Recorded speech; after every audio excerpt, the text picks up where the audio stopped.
हर साल सरकारी कल्याण योजनाओं के जरिए किसानों, पेंशनर्स और गरीब नागरिकों के खातों में करोड़ों रुपए सीधे ट्रांसफ़र किए जाते हैं। लेकिन क्या होता है जब ये अमाउंट जो ज़रूरतमंदों के लिए होता है, चुपके से एक अदृश्य साइबर नेटवर्क के जरिए चुरा लिया जाता है। नमस्कार, मैं हूं अनीश कुमार सिंह और आप सभी देख रहे हैं इंडिया न्यूज़ लाइव। ये कहानी है ऑपरेशन शटर डाउन की, भारत के सबसे बड़े inter state cyber crime crackdown में से एक, जिसमें वेलफेयर योजनाओं के पैसों का एक डिजिटल लूट का खुलासा हुआ है। ये सब शुरू हुआ 8 अगस्त 2025 को राजस्थान में। झालावाड़ पुलिस को एक टिप मिली कुछ संदिग्ध लेन देन के बारे में। छोटी छोटी राशि में सरकारी पैसे जमा हो रहे थे और तुरंत निकाल भी लिए जा रहे थे। पहली नज़र में ये कोई आम कल्याण योजनाओं के ट्रांसफ़र जैसा लग रहा था, लेकिन कांस्टेबल रवि सेन, जिसने जांच शुरू की, उन्हें कुछ अजीब दिखा। एक ही मोबाइल नंबर से जुड़े दर्जनों बैंक खाते और सरकारी पैसे आते ही कुछ मिनटों में निकलते जा रहे थे। जैसे जैसे उन्होंने गहराई से खोज की, और भी घटनाएं सामने आने लगी। कई ट्रेजरी लिंक्ड खाते वेलफेयर योजनाओं के नाम पर एक जैसे क्लेम कर रहे थे, जबकि जिनके नाम पर पैसा जा रहा था वो लोग मौजूद ही नहीं थे। तभी दूसरे कांस्टेबल सुमित कुमार भी जांच में जुड़े। जो मामला पहले एक छोटा सा लोकल फ्रॉड लग रहा था, वो धीरे धीरे एक बड़े इंटर डिस्ट्रिक्ट साइबर रैकेट का रूप लेने लगा। अब समझते हैं ये फ्रॉड नेटवर्क कैसे काम कर रहा था। मनोहर थाना और दांगीपुरा के दूर दराज गांव में लोकल एजेंट्स गरीब गांव वालों के पास जाते थे। वो उनसे बैंक खाते, आधार कार्ड और पहचान की जानकारी खरीद लेते थे, कभी कभी सिर्फ कुछ 100 रुपए में। साथ ही व्यक्तिगत डेटा झालावाड़ और उसके आसपास के जिलों से निकल रहा था, अक्सर सरकारी डेटाबेस या बीच वाले लोगों के जरिए। मास्टरमाइंड राम अवतार सैनी, जो दौसा के बंदूकी के रहने वाले थे, जानकारी का सही इस्तेमाल करना जानते थे। उनके पास सरकारी पोर्टल जैसे पीएम किसान Samman Nidhi, disaster management information system और लैंड सीडिंग वेरिफिकेशन सिस्टम की टेक्निकल जानकारी थी। इन क्रेडेंशियल्स का इस्तेमाल करके सैनी और उसके साथियों ने ऑफिशियल पोर्टल्स को मैनिपुलेट किया और नकली और अनएलिजिबल लोगों को वेरीफाइड बेनिफिशियरी के रूप में मार्क कर दिया। बस एक छोटी सी डिजिटल एंट्री ही काफ़ी थी। वो ऑटोमेटिक ट्रांसफ़र को ट्रिगर कर देती थी, जिससे सरकारी खजाने से पैसे नकली खातों में ट्रांसफ़र हो जाते थे। जब पैसा क्रेडिट हो जाता, गैंग तुरंत निकाल लेते। 50 से 75% कमीशन अपने पास रखते और बचा हुआ हिस्सा अकाउंट होल्डर्स को चुप रखने के लिए दे देते। ये तरीका तेज, चतुर और बहुत ही नुकसान पहुंचाने वाला था। जब कुछ अधिकारियों ने पैसे के ट्रेल को ट्रेस किया, तो उन्होंने 5 जिलों में फैला एक जाल खोल दिया: जोधपुर, कोटा, बूंदी, दौसा और झालावाड़। इस पूरे रैकेट के बीच में था रामावतार सैनी, जो पूरी ऑपरेशन को कोऑर्डिनेट कर रहा था। उसके करीबी साथी थे आसिक अली, राजूलाल सैनी और लोकल ऑपरेटिव परमानंद मीना, महावीर परेटा और सुनील साहू।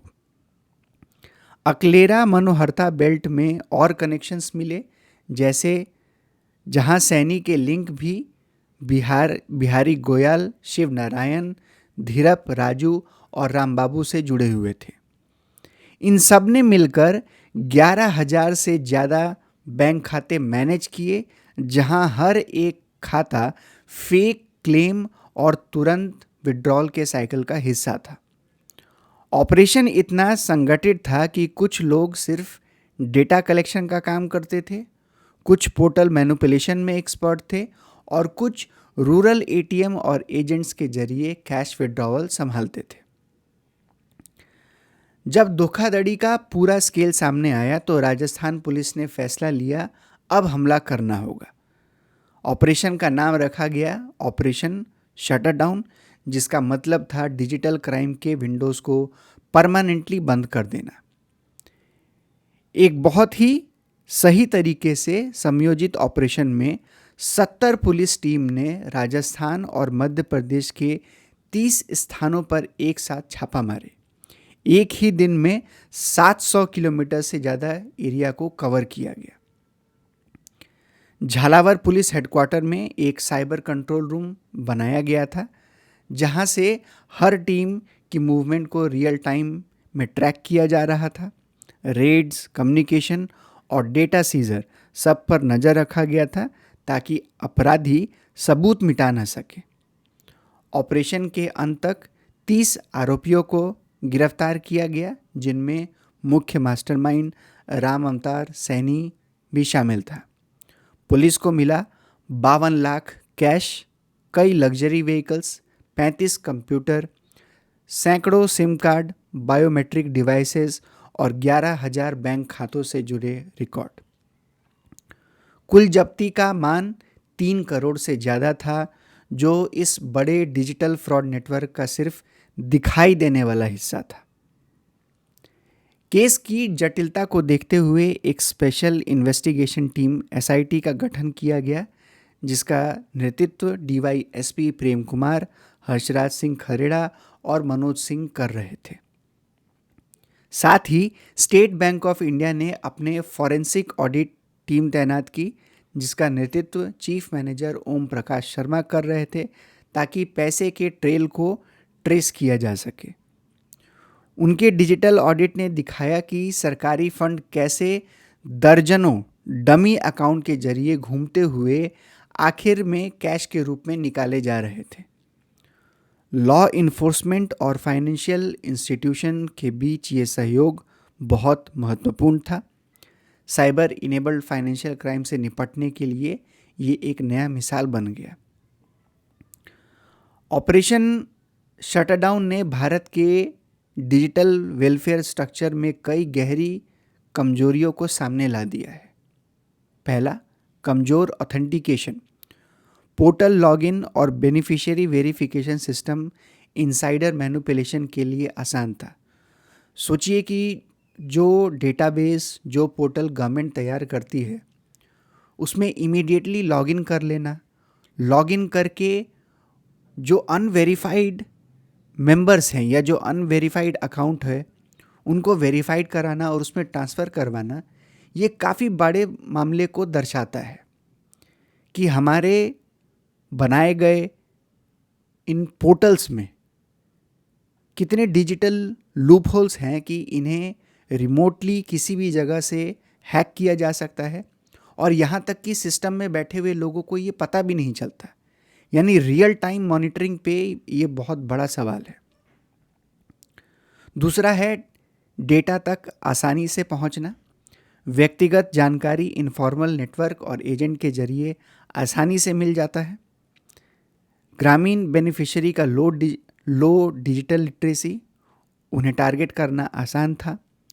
और रियल टाइम लेवल पे ऑडिटिंग की कमी।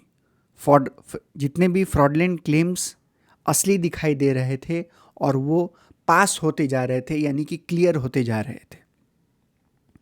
संक्षिप्त में, जैसे जैसे भारत की वेलफेयर डिलीवरी तेज और डिजिटल होती गई, वैसे वैसे ये ज़्यादा वल्नरेबल भी हो गए हैं। इसके इम्प्लीकेशंस हैं। ये सिर्फ एक साइबर क्राइम की कहानी नहीं है, ये गवर्नेंस की कहानी भी है।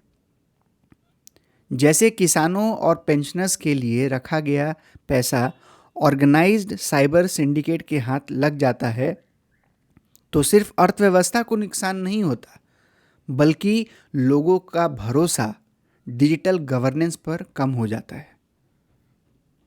ऑपरेशन शटडाउन हमें कुछ अनकंफर्टेबल सवाल पूछने पर मजबूर करते हैं। क्या हमारे वेलफेयर सिस्टम सुरक्षित हैं? और अगर सुरक्षित हैं तो कितने सुरक्षित हैं? ऑडिटर्स को कौन ऑडिट करता है? और कितने ऐसे स्कैम्स अभी भी छुपे हो सकते हैं? इस टेक्नोलॉजी और डेटा के बीच एक बात सबसे अलग दिखाई देती है।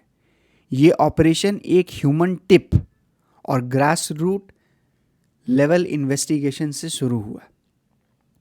Superintendent of police Amit Kumar ने ऑपरेशन की सफलता का क्रेडिट सिटीजन कोऑपरेशन और लोकल इंटेलिजेंस शेयरिंग को दिया। ये हमें याद दिलाता है कि डिजिटल युग में भी कम्युनिटी अवेयरनेस साइबर क्राइम के खिलाफ एक बहुत ही महत्वपूर्ण हथियार है। इस ऑपरेशन से हमें कई सबक मिलते हैं और ये बहुत ही स्पष्ट है। पहला, साइबर क्राइम ने साइबर पॉलिसी इम्प्लीमेंटेशन से ज़्यादा तेज तरक्की किया है। वेलफेयर डिजिटाइजेशन के साथ साइबर सिक्योरिटी अपग्रेड भी होना चाहिए। पुलिस, बैंक और सरकारी डिपार्टमेंट के बीच इंटर एजेंसी कोऑपरेशन जरूरी है।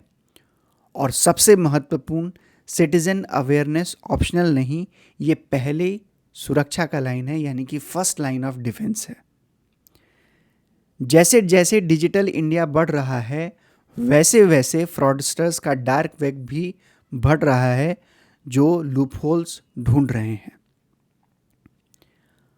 ऑपरेशन शटरडाउन सिर्फ एक सफल पुलिस क्रैकडाउन नहीं है, ये एक वेकअप कॉल है।